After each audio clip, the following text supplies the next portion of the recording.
Welcome back. So today, we're going to unpack a story that asks this huge question. What if your destiny was already written, and all you had to do was step into it? We're diving deep into the first season of Santosh, the Time Traveler, a journey that's all about principle, poverty, and a very mysterious key to the future. Okay, let's start right here in the year 2026. Because, to really get where Santosh is going, you first have to understand who he is at his core. This quote, this isn't just some throwaway line. It's his moral compass. It's the thing that guides literally every single move he makes, especially when it's the harder path to take. So, our story kicks off in 2026, and we meet Santosh right in the middle of a struggle that I think a lot of us can relate to. He's a good guy, he's honest, but in the world he's living in, that just isn't paying the bills. And here is that whole conflict in a nutshell. On one side, you have his friend waving around 7,000 rupees, proof that, hey, maybe bending the rules actually works. But on the other side, you got Santosh, just clinging to his integrity. He's being mocked for it, and you can really feel that tension, can't you? Do you stick to your values, or do you do what it takes to survive? So he goes to sleep that night with all of this just weighing on him, his principles on one shoulder, his future on the other. And that night, his future literally comes to him in a dream that feels less like a dream and more like a blueprint for the rest of his life.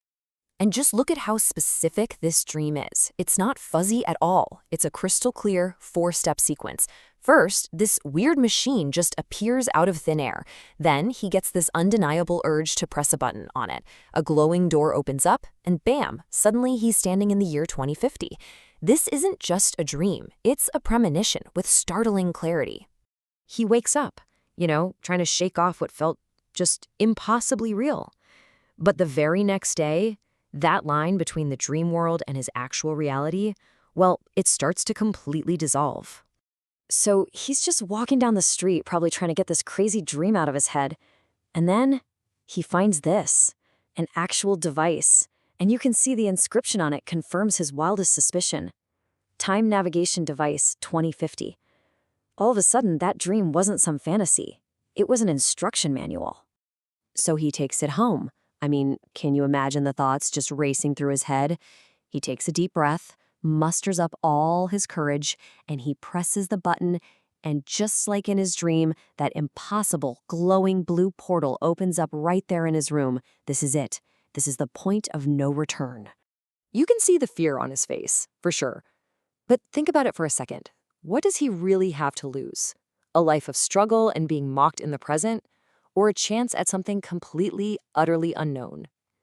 He makes his choice. He steps through, leaving every single thing he's ever known behind. So, what does he find on the other side? Well, welcome to the year 2050, a world that seems to have been waiting for him all along. He steps out, and it's a world beyond anything he could have imagined. You've got flying cars weaving between these massive skyscrapers, robots just walking down the street. It's everything you'd think the future would be. But the biggest shock isn't the tech.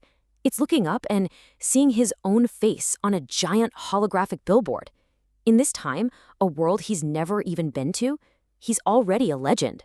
And almost immediately, he's greeted by this mysterious figure who says the one thing that changes absolutely everything: we have been waiting for you. This right here confirms it.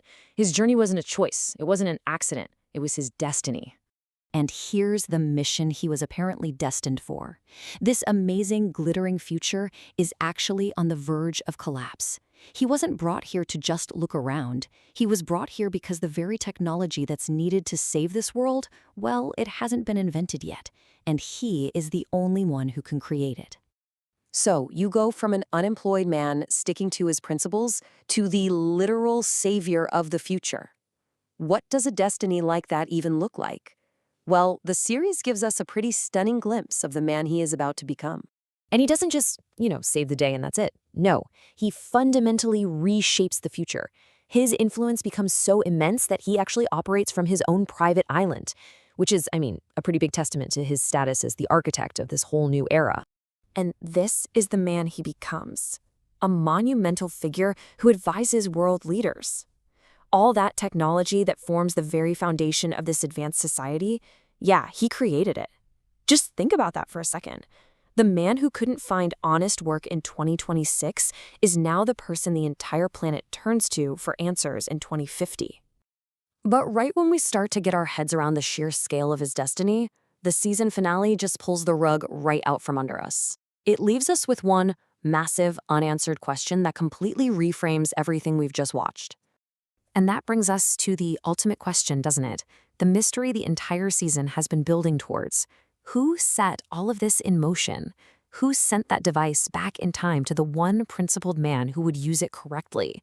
It's a classic bootstrapped paradox, right? And it leaves us all wondering, could Santosh himself be the origin of his own incredible journey?